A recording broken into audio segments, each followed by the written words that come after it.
I'm inside of the Writer's Retreat today, a cozy tiny house right in the middle of the forest, perfect for rest and simplicity. I'm going to be showing you all around this cabin today. Let's check it out.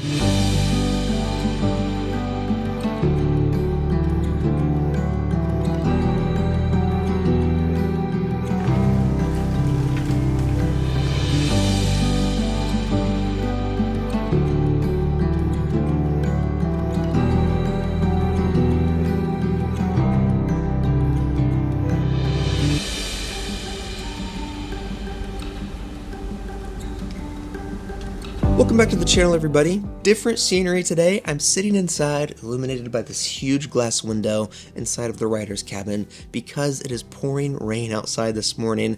Don't want to get wet, but that's okay because the rain just adds to the coziness of the writer's cabin, which is already extremely cozy. We're here in Bridgeton, Maine. Beautiful area, especially in the fall. Forests everywhere, ponds, lakes everywhere. We even have access to a pond here at the writer's cabin. I'll be showing you that later in this video. I do a hike and I get an amazing viewpoint that's really close by. But this cabin is very peaceful. I think it's appropriately named the writer's cabin because I imagine a writer or a creative coming here that needs to get away from the busyness of life to get some creative work done, to get inspired, to get some rest and solitude and peace. That's what this cabin is all about, and I love the simple floor plan inside. So pulling up onto the property, we are the last house on this private driveway, and you can't really see any neighbors around us. We're pretty far away from them, surrounded by the trees and forest. You can hear the animals, the trees rustling in the wind, the leaves falling everywhere. And this cabin isn't brand new, which is okay because that makes it more cozy for some reason. The coziness increases the older something is. I don't know what that phenomenon is called, but I believe it to be true. You can see the exterior cladding is weathered. The roof has the pine needles and leaves all over it. It's wet outside right now, so everything's kind of glowing. We have the string lights, the incandescent light bulbs lighting up the inside and the lights outside. I just love this cabin look so much here in the middle of the woods. I know I'm going on and on about the exterior, but it's like the perfect cabin whenever you imagine one in your head. Now, the size is about 400 square feet, I believe. I think it's 28 foot long and 14 foot wide. Very typical layout for a small cabin. And the inside is very simple, studio style. Let's walk inside and check it out.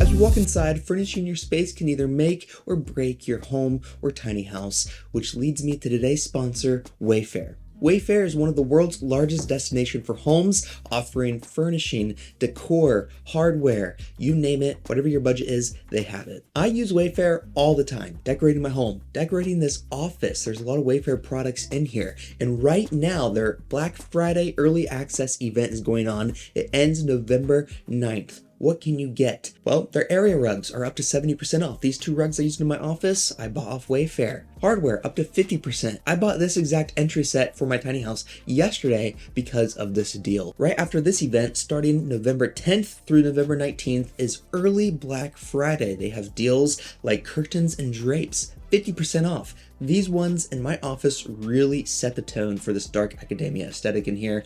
I love them. Home office furniture up to 40% off. I got this one in my own office from Wayfair. Free shipping for orders $35 or more as well. So if you want to explore all of that yourself, scan the QR code on the screen. The link is down in the description below. You can get up to 70% off savings and fast shipping through Wayfair. Check it out. Thanks for sponsoring this video. Let's get to the writer's cabin now. Walking inside, the warm glow of the lights illuminate this place. Very orange and yellow. That gives it that cozy aesthetic. The pine tongue and groove on all of the walls and even the ceiling. We have the wood rafters spanning across the ceiling as well.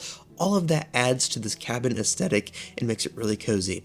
As you can see, it's a studio style setup. It is all open and about 400 square feet of living space, plenty of room for you and your significant other to be here or just you by yourself. This right side is all open. It's your kitchen and dining room space. The dining table is really the only modern looking thing in here with it being yellow. We have the bench seat against this wall of windows. One thing I do like about this cabin is the massive wood windows they chose to keep in here, lets in some natural light, gives us some good view of the forest around us, and you gotta have a cabin with some nice windows. So you can sit here, there's games underneath this bench as well, and there's some storage, so perfect spot to have game night, to eat your dinner at, massive table, nice bench seating. And then next to this, of course, we have the kitchen. This kitchen is very simple. White cabinetry below, sink here in the middle in front of the window. There's floating shelves above that have your dishes that you need. And then on this left side, we have a mini fridge. There's a crate above that has some s'mores, some coffee, some sugar, just some general supplies. And then we have the small range right next to this. This is a Summit range. I think I had this in my old tiny house. It's like 24 inches wide, but you can cook things in the oven if you need to. Cook some things on the range top as well if you need to. It's small, it fits in here, and it's old looking. It fits with that aesthetic, the cabin aesthetic in here. This kitchen is not brand new. It's simple. It gets the job done. I think that's kind of why I like it. It feels used, it feels older, and it just fits with the cabin. Going back behind this, we do have your seating area in front of this huge glass window, which is where I'm at right now. I repositioned the chair so I'm being lit up, but there are 2 chairs here and some books here in the middle. One book caught my attention. 14,000 things to be happy about. It's literally just a book of lists of random things. Nylon shirts, chili burgers, brick floors, school songs, lighted makeup mirrors. Kind of interesting to just look through to see what somebody came up with. Anyway, continuing down along, we have your bed here on the right side. I think it's a queen size bed, very cozy up against the corner here with the windows. We have a window AC unit, and having that right next to the bed makes this space crispy cold, very cozy. Now we can enter into the bathroom space, which is the last area in this cabin. Open up the sliding barn door at the foot of the bed. In here, pretty simple layout as well. Bathtub here on the right side, vanity in the middle, and then your toilet on the left side. The pine tongue and groove continues in here. We have a small window up above, and then next to the bathtub we have a candle to have a cozy bathtub in.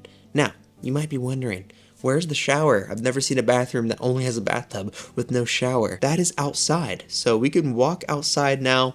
Down the porch, we have the outdoor area. String lights above, bench seating on this corner, 2 chairs over here. There's a grill out here as well. And then the outdoor shower. This is a pretty unique setup. So if you need a shower for whatever reason, you'll have to come outdoors to use it. I did it this morning. The hot water mixed with the rain falling on me was so nice. I honestly really enjoyed it. And like I said, there's nobody around you to be able to see you whenever you're showering here. So enjoy it, or you can just use the bathtub inside and get along with that. So anyway, that's everything here on the deck space. Walking down, we have a fire pit area on this left side, and there is a sauna included if you like that. A wood-fired sauna too. That is everything here. You might be wondering where's the pond that I mentioned in the beginning of the video. Well, continuing down the driveway, there's no other houses.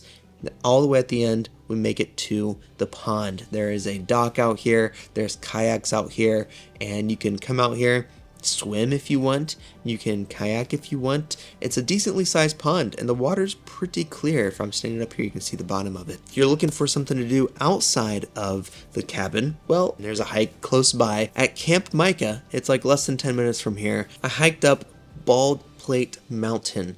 It is a beautiful viewpoint once you get to the top, but the trail up there is the most difficult trail I have ever done.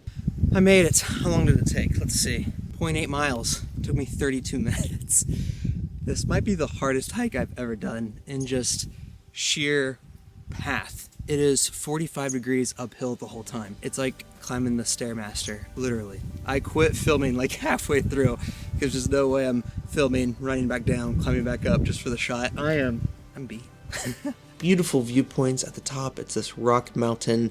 We get views of the lakes down below, the trees all down below. The lake all the way down there in the distance is 10 miles away, and we can see the mountains past the lake. So we have a 15-20 mile viewpoint from up here. Very beautiful. Very difficult though. There's a lot of other hikes to enjoy though, if you don't want to kill yourself with that one like I did. Well worth my exercise. But anyway, there's lots more to do around here. You can come explore. One cool thing, there's a drive-in movie theater in this town. It's the oldest operating drive-in movie theater here in Maine. The booking link is down in the description below. I'm going to be touring a couple more cabins in this area in the coming weeks, so stay tuned for those. Thanks to the host for having me. Seriously, check it out. I'll see you guys in the next one.